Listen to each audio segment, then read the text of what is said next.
Alright, so this is the last thing we're going to talk about before we really break out into the categories of biomolecules, like each individual one. And so this is going to be hydrolysis reactions. So this is the second type of chemical reaction we've talked about in this class. We just talked about condensation before, and it is inherently connected to condensation reactions because it's just the reverse. So this is just the reverse of a condensation reaction. And what does that mean? Well, we'll talk about it. So if a condensation reaction puts two molecules together, makes one big molecule in water, well, hydrolysis reaction is going to take that big molecule, put the water in, and break it into the two pieces. And so it's like a poorly run water park. It's going to use water to break everything imaginable. Proteins, starches, triglycerides, shin bones, knee bones, skulls. You guys have no idea the bloodbath you can have at a poorly run water park. There's a reason there's a guy up there who's like, no, one at a time on the slide, because otherwise, oh boy, it's just the water will run red. Okay, so what do I mean by reverse of a condensation reaction? Well, I mean it uses water. So it doesn't produce water. Water will now be a reactant to break a molecule into smaller molecules. So if something was made in a condensation reaction, it can be broken in a hydrolysis reaction. That's what happens. And to be clear, we will do an example here. So let's say we have, I don't know, how about a bat and water. And if you just watch the other video, you're going to think, this looks familiar. So before we made a bat, now we're going to break a bat. We're just going to rip it in half. That's what we're going to do. And so what happens is, when we did a condensation reaction, we connected two carbon chains to the same oxygen. When we do a hydrolysis reaction, we're going to connect them to separate oxygens again. We're going to break them apart. And so that means I'm going to go carbon, carbon, oxygen, carbon, carbon, oxygen, and now it's just going to be an OH. Okay? And on the other side, I've got a second oxygen now, and that's going to go to the next carbon chain. And so that's what I do. And it's going to look strikingly like what we did before. But now our products have become reactants, and our reactants have become products. It's switched. That's what a reverse means. What we made before is now being used as reactants. That's the reverse of a reaction. It's basically, you could flip the arrow, but generally we write reactants on the left, products on the right, so we just flip the whole thing, and then just keep the arrow pointing left to right. Now, what if, you got something a little more complicated? And you can do multiple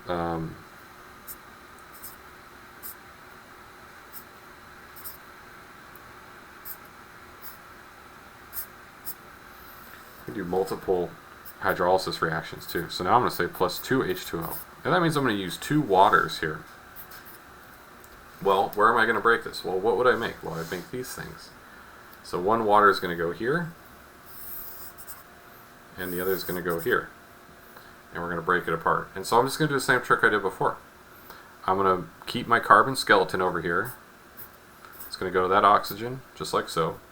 So I have that piece of the molecule, but now it's its own island. So I give it an H, I cap it at the oxygen. And now I go here, and I go, so I'm going to go HO, because now it's its own deal. It's going to go to a carbon, it's going to go down, and guess what? That's also going to get broken, so that's its own deal. So I get an OH there, and then to finish it off, this is now an alcohol group, and then I just keep this carbon structure over here. So this gets broken into 3 molecules. So a condensation reaction will take 2 and turn into 1. 2 condensation reactions will take 3 and turn into 2. 1 hydrolysis will turn 1 molecule into 2. 2 hydrolysis will turn 1 molecule into 3. think I misspoke on the condensation. So 2 condensation will take 3 molecules and turn them into 1. That's what I should have said. Sorry about that.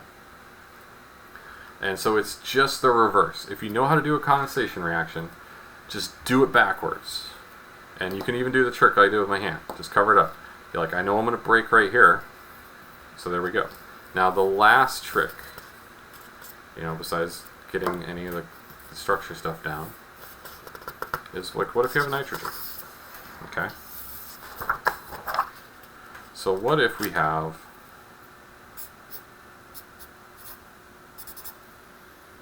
and I'll put the H there to avoid any sort of confusion. What if we have something like this? And so this would have been from a condensation reaction where we had an amine group and an alcohol group, or in this case probably a carboxyl group. We're going to talk about that. Now if you don't know which way to put the nitrogen, like if there isn't a carboxyl group here, just pick a side.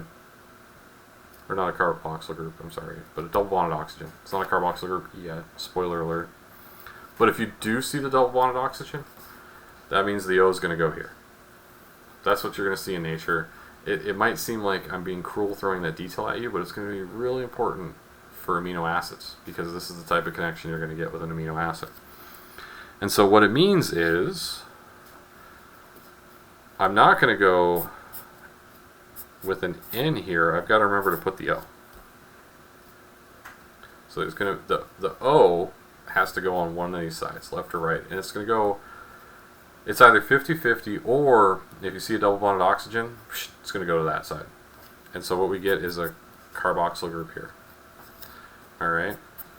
And then on the right hand side, now I'm going to have an H2N, and then my carbon chain is going to stay the same. So that's kind of the last detail. That's probably the last little tricky part to it. So make sure the other stuff makes sense first. This is like a final detail. This is the little cherry on top. Once you've got the hang of it. And if you're really struggling with this, maybe even back it up to condensation reactions. Learn forward before you go backwards. It's definitely, I find, easier to drive my car forward than backwards. So there's a reason you don't usually learn going in reverse first. You pick that up later. Also, how often are you driving backwards? And the gearbox makes that stupid noise when you're going in reverse, so it's not even fun. Handling's all weird. Anyway, so yeah, that's all the tricks to hydrolysis and condensation. These are going to be really important for biomolecules, because this is the type of tricks we do to build a piece of DNA, or to break a piece of DNA apart for pieces, for parts. I don't want, a strand of cow DNA if I eat a cow, but I do want those amino acids. And so I break it apart, and then my cells produce it into my own DNA. They get the sequence right. They put it together in a new way. Otherwise, I'd have hooves and stuff. It'd be terrible. You would literally be what you ate, is what you would be, if you didn't have the ability to do that. Like, that would actually be true, because you start having the DNA of whatever it was. Like, what happened to you? You look kind of spongy. Like, well, I ate a Twinkie, and now I got Twinkie DNA. Like, you don't want to mess with that stuff. And so we can break these down for parts, and then we can put them back together with condensation reactions, how we want them, how we need them. And so hydrolysis and condensation are going to be tools that you're going to see throughout the next several sections. So just a heads up on that. So you do want to make sure you grasp this pretty well. Maybe you don't have it 100% perfect, because I am going to show some more examples with amino acids and carbohydrates and things like that. But you should be familiar, and this is going to be a really key detail for amino acids. So just a heads up on that.